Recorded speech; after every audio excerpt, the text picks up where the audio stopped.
இல்லை நேற்றுக்கு ஃபர்ஸ்ட் போனால் ஒரு வெஞ்சன்ஸ் பாருங்க சொல்லிட்டேங்க விடுங்க மக்கள் பார்க்குறாங்க என்ன ஏன் பண்ணீங்கன்னா முன்னாடி போய் நான் இது ஒன்று அந்த வீக்கெண்ட் எபிசோடில் நண்பர்கள் அனைவருக்கும் வணக்கம். இப்போ லைவ்ல நடந்துட்டு இருக்க ஒரு விஷயத்தை பத்தி தான் இந்த வீடியோல நம்ம பார்க்க போறோம். அமித்தும் கானா வினோத்தும் சேர்ந்த மாதிரி ஒரு விஷயத்தை பத்தி பேசிட்டு இருக்காங்க.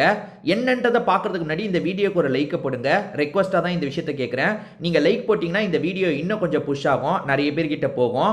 அதனால லைக் போடாம இருக்கவங்க தயவு செஞ்சு ஒரு லைக்கை மட்டும் போட்டு கண்டினியூ பண்ணுங்க. அதே மாதிரி நம்ம சேனலை சப்ஸ்கிரைப் பண்ணாம இருக்கீங்கன்னா கண்டிப்பா சப்ஸ்கிரைப் பண்ணி வச்சுக்கோங்க. ஏன்னா சின்ன சின்ன அப்டேட்ல இருந்து எல்லாமே நம்ம சேனல்ல உடனே வந்துடும். கண்டிப்பா சப்போர்ட் பண்ணுங்க.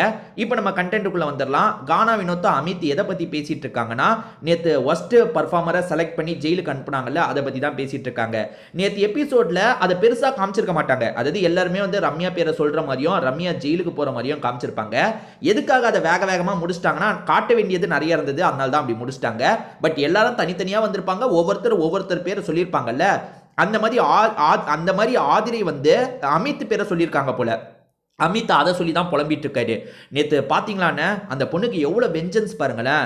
நான் போய் ஒஸ்ட் பர்ஃபார்மர்ன்ற மாதிரி சொல்கிறா. நான் இந்த வாரம் நல்லா தானே பண்ணேன், இந்த வாட்டி நிறைய பண்ணல.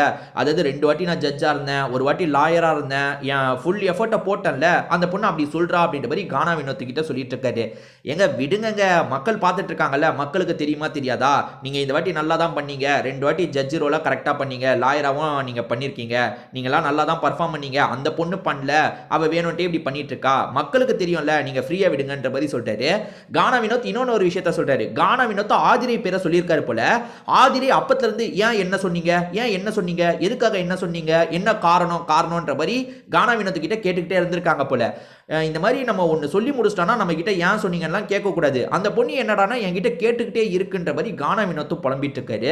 அமித் என்ன சொல்றாருன்னா, அந்த பொண்ணு என்ன ஒஸ்ட் பர்ஃபார்மர்னு சொன்னதுக்கு ஒரு காரணம் இருக்கு, எல்லாம் அந்த வெஞ்சன்ஸ் தான். என்ன வெஞ்சன்ஸ்னா, அந்த பொண்ணு விஷயத்துல நான் டக்குன்னு கேஸை முடிச்சிட்டேன்ல, அதாவது எஃப்ஜே வந்து தான் ஒரு கில்ட்டா இருக்கிறத ஏத்துக்கிட்டதுனால நான் கேஸை ஸ்பீடா முடிச்சிட்டேன்ல, அந்த பொண்ணுக்கு அந்த ஒரு கோபம், அந்த கோபத்தை இந்த இடத்துல காமிச்சிட்டு இருக்கா, நான் சரியாவே பர்ஃபார்ம் பண்ணலன்ற மாதிரி சொல்றா. ஆதிரி என்ன பண்ணா இந்த வாரம்? ஒண்ணுமே பண்ணலன்னு சும்மா தானே இருந்தா.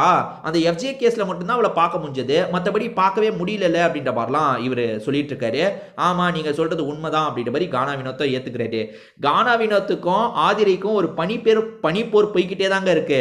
அது என்னைக்கு பெருசா வெடிக்கும் தெரியல. ஏற்கனவே 2-3 வாட்டி வெடிச்சு புஷ்னு போயிருக்கு. பட் இன்னமும் வந்து 2 பேருக்குள்ளேயும் ஒரு பகை இருக்க தான் செய்யுது.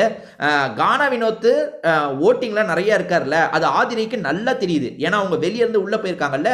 கானா வினோத் எல்லாரையும் விட ஓட்டிங்ல ரொம்ப அதிகமா இருக்காரு. சான்ஸ் கிடைக்கும் போது அவரை கொஞ்சமாவது காலி பண்ணும் அப்படின்ற மாதிரி ஆதிரி அப்பப்ப ட்ரை பண்றாங்க. ஆனா அது எல்லாமே சொதப்பிட்டு இருக்கு. அதே மாதிரி மக்கள் மத்தியிலையும் கானா வினோத்தோட பேர் நடுவுல கொஞ்சம் வீக்காச்சு. எந்த விஷயத்துல வீக்காச்சு?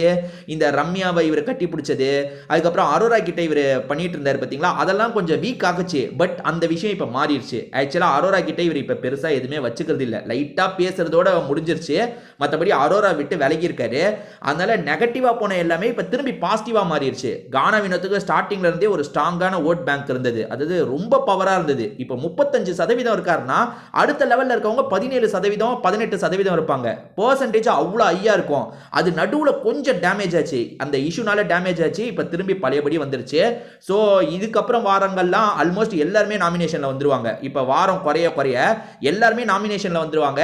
அப்படி நாமினேஷன்ல வந்தும் கானா வினோத் ஃபர்ஸ்டே வந்துட்டு இருந்தாருன்னா நம்ம யோசிக்கவே தேவையில்லை, கானா வினோத் தான் டைட்டில் வின்னர்னு ஃபிக்ஸ் பண்ணிட வேண்டியதுதான். ஏன்னா அந்த அளவுக்கு கானா வினோத் ரொம்ப வித்தியாசத்துல இருக்காரு. இப்ப நெகட்டிவா இருந்ததையும் பாசிட்டிவா மாறிட்டாரு. சோ ஓட்டு இன்னும் கூட ஏறுறதுக்கான வாய்ப்பு இருக்கு. இதை பத்தி நீங்க என்ன நினைக்கிறீங்க? உங்களோட கருத்து என்னன்றதை கண்டிப்பா சொல்லுங்க. திரும்பி வேற ஒரு வீடியோல நம்ம பார்க்கலாம்.